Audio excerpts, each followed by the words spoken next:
Setiap manusia telah Allah tetapkan rizkinya. Apa yang dimaksud dengan rizki yang mencari-cari kita tadi? Fadlullah. Apakah berarti Allah menambahkan rizki kita dari yang sudah ditetapkan? Baik. Pertama kita jawab dulu pakai Quran dulu. Rizki sudah ditetapkan. Betul. Ada di Quran surah ke-51 ayat 22. Posisi paling kanan di pertengahan ke bawah sedikit. Wa fis samai rizqukum wa ma tu'adun. Wa fis samai, dan di langit itu rizqukum, rizki Anda telah ditetapkan. Wa ma tu'adun, dan dijanjikan oleh Allah akan diberikan. Rizki kita sudah ditetapkan dan dijanjikan akan diberikan. Jadi mustahil ada manusia yang lahir ke muka bumi ini tidak memiliki rizki, itu mustahil. Ya, mustahil. Bahkan kata Nabi telah ditetapkan sebelum kita dilahirkan. Ya. Kalau Anda lihat yang paling gampang di Al-Arba'in An-Nawawiyah, posisi hadis nomor 4 dari Abdullah bin Mas'ud. Di kitab terjemahan posisi paling kiri, ya. Inna ahadakum yujma'u fi batni ummihi 40 yawman nutfah. Setiap Anda diciptakan, dibentuk oleh Allah di perut ibundanya 40 hari pertama baru berbentuk nutfah, percampuran antara spermatozoa dengan ovum. Thumma yakunu mithla dzalika 'alaqah. 40 hari kedua berbentuk 'alaqah, zirat yang mulai menempel di dinding rahim. Thumma yakunu mithla dzalika mudghah. 40 hari ketiga usia 4 bulan berbentuk mudghah, daging sekunyahan yang mulai punya bentuk. Ya, fayursalu ilaihil malak, maka usia 4 bulan ini diutus malaikat. Fayanfukhu fihi roh, meniupkan roh dengan izin Allah. Wa yu'maru bikatsbi arba'in, dan diperintahkan menetapkan 4 hal. Pertama kali bikatsbi rizqihi, menetapkan rizkinya. Rizki kita itu sudah ditetapkan oleh Allah sebelum kita bahkan terlahir, dan akan dibawa sampai kita menghadap pada Allah Subhanahu wa taala. Jadi tidak akan ada orang meninggal sebelum dicukupkan rizkinya. Jelas sampai sini? Baik. Pertama, maaf, rizki tadi ditetapkan di mana? Di langit. Kita hidup di mana? Di bumi. Masya Allah, maka rizki itu mesti turun ke bumi, ya kan? Mesti turun ke bumi. Karena itulah kemudian Allah turunkan rizki ini ke bumi. Al-Baqarah ayat 29, posisi paling kanan sebelah bawah. Huwallazi khalaqa lakum ma fil ardi jami'a.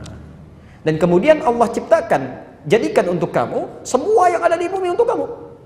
Karena kamu tinggal di bumi, rizkinya kami turunkan ke bumi. Jelas ya? Rizki ditetapkan di langit, kita hidup di bumi, diturunkan ke bumi. Baik, sekarang ibu bapak tinggal di mana? Enggak, di Kelapa Gading. Bumi kan luas. Bumi luas, ya. Hati-hati. Barangkali Anda di Kelapa Gading, rizkinya ternyata ada di Sumatera.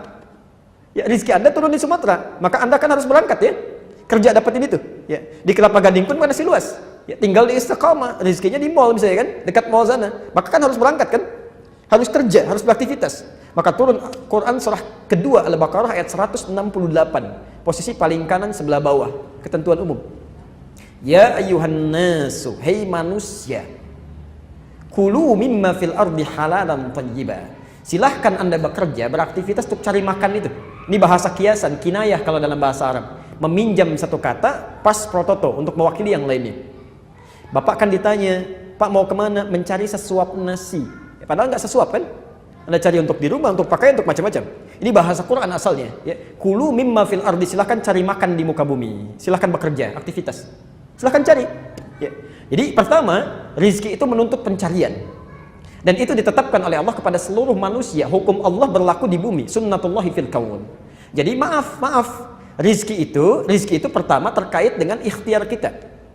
Jadi kalau ada orang misalnya, mohon maaf ya, ada orang walaupun sesoleh apapun tidak mau berikhtiar, nggak akan turun juga. Dia harus cari. Ya. Dan tidak ada hubungan dengan iman. Kaya tidak ada korelasi dengan iman. Misal, mohon maaf. Kenapa ya saya sholat, tapi kok orang itu nggak sholat dia kaya? Ada kata-kata itu, Pak. Kami pernah bertaklim, ada orang mengatakan, Ustadz kenapa mesti sholat? Toh yang nggak sholat pun bisa kaya. Kami sampaikan syarat kaya itu bukan sholat. Syarat kaya itu bekerja. Jadi kalau Anda nggak kerja keras seperti dia, ya nggak akan dapat rezeki Anda. Sholat itu menjadikan kaya Anda menjadi berkah. Harta Anda bermanfaat, itu fungsi sholat. Dan bisa mempercepat kalau sholat Anda benar. Ya. Jadi hukum yang pertama, rezeki di langit, diturunkan ke bumi, kita harus cari. Nah, itu yang disebut dengan adlullah, keadilan Allah di muka bumi. Tapi kita bertanya, ya Allah, kita kerja, dia kerja, kita sholat, dia enggak. Masa sama? Apakah ada perbedaan? Ada. Allah akan percepat dia mendapatkan tanpa harus lelah mencarinya. Maka dipindahkan ayat untuk orang beriman. Dia kerja, dia beriman juga. Quran surah kedua di surah yang sama, Al-Baqarah ayat 172, pindah ke kiri di pertengahan. Paling atas, lihat ayatnya. Kita mau berakhir di sini, sebentar lagi ada masuk asar ya. Ya ayyuhalladzina amanu, hei orang-orang yang beriman. Perhatikan, ayat yang pertama kan ya ayyuhan nas ya. Kalau manusia itu, maaf, mencakup orang beriman saja atau umum? Umum, mencakup non-muslim juga. Artinya kalau non-muslim pun bekerja, dia mendapat rezeki. Tapi ayat ini ya ayyuhalladzina amanu, hei orang-orang yang beriman. Kalau beriman itu orang Islam saja atau non-muslim juga? Islam saja. Ya ayyuhalladzina amanu kulu min thayyibati ma razaqnakum. Silahkan dapatkan rezeki yang telah kami sediakan. Bukan kita yang capek mencari, tapi Allah yang sediakan. Tapi yang menarik, perhatikan. Ketika Allah meminta mencari rezeki bagi orang-orang umumnya, manusia umumnya, kalimat halal dan thayyibnya muncul. Halalan thayyiban. Tapi ketika meminta pada orang beriman, kalimat halalnya dibuang. Tinggal thayyibnya dan dijamakkan bentuknya. Thayyibat. Kenapa halalnya dibuang? Karena orang beriman itu imannya akan menuntun dia mencari yang halal. Jadi kalau ada orang beriman mencari yang haram, itu tandanya ada yang salah dalam imannya. Ada yang salah dalam imannya. Dan kalau Anda selalu mencari yang halal, sekalipun sedikit, maka Allah akan tambahkan berkah di dalamnya, menjadi banyak. Lihat, kalimat tadi halalan thayyibah. Halal, thayyib, thayyibnya tunggal. Nanti kita bahas dengan rinci saat masuk ayat ini. Thayyiban itu bentuknya mufrad. Mufrad itu tunggal, satu. Jadi kalau orang-orang tidak beriman, mendapatkan rezeki sebanyak apapun, kelihatannya sedikit. Satu aja kecil. Kecil. Ya, 1 miliar kecil aja, 10 miliar sedikit aja. Makanya dibuat capek, kerja lagi, dapat, tapi kelihatan seperti kecil, nggak ada kenikmatan. Tapi orang beriman, thayyibat, dijamakkan bentuknya oleh Allah ingin memberikan pesan. Kalaupun kamu dapat kelihatan sedikit, tapi kami berikan berkah di dalamnya. Masya Allah. Diberikan 500 ribu, sebulan gak habis-habis. Mau makan, temannya traktir. Pengen buah dari desa kirim. Masya Allah. 500 ribu gak habis-habis.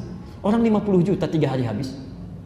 Masya Allah, apa yang salah? Nggak ada keberkahan. Bapak pilih mana? 500 ribu berkah, 50 juta tidak berkah. Jangan katakan 50 juta berkah. Itu nggak mudah deh. Tayyib. Jadi, nah, ada lagi yang hebat yang ketiga. Saya tutup Quran surah ke-7 ayat 96. Ini belum nyari sudah turun dan kita tutup di sini. Belum nyari sudah turun. Kalau yang tadi kan masih nyari ya, nyari dimudahkan. Yang ini tidak. Belum nyari Allah sudah dekatkan. Siapa dia? Walau anna ahlal qura amanu wattaqau la fatahna 'alaihim barakatin minas sama'i wal ardh. Tadi rezeki ada di mana? Langit. Nyari di mana? Di bumi. Sekarang perhatikan. Walau anna ahlal qura. Kalaulah satu penduduk kota, satu penduduk negeri, jangankan satu orang, sependuduknya, dia beriman kepada Allah, dia tingkatkan takwanya. Dia kerja, dia sholat juga, dia kerjakan sunnahnya, dia puasa sunnah, masya Allah. La fatahna 'alaihim, kami akan buka untuk orang ini barakatin, pintu keberkahan rizki, masya Allah, minas sama'i wal ardh, langit dan bumi. Barakatin minas sama'i wal ardh, di langit, di bumi dibuka. Ya, kalau rizki ada di langit, cara kerjanya di bumi, pintunya dibuka dua-duanya, di mana lagi yang susah? Itu yang disebut dengan fadlullah, keutamaan yang Allah berikan. Jadi kalau pengen silahkan tunggangi ayat-ayatnya, praktekkan dalam kehidupan, dan semoga Allah memudahkan kehidupan kita semua. Dan tidak cukup dengan amin, harus dipelajari dulu, praktekkan dulu, baru kemudahan itu akan didapatkan.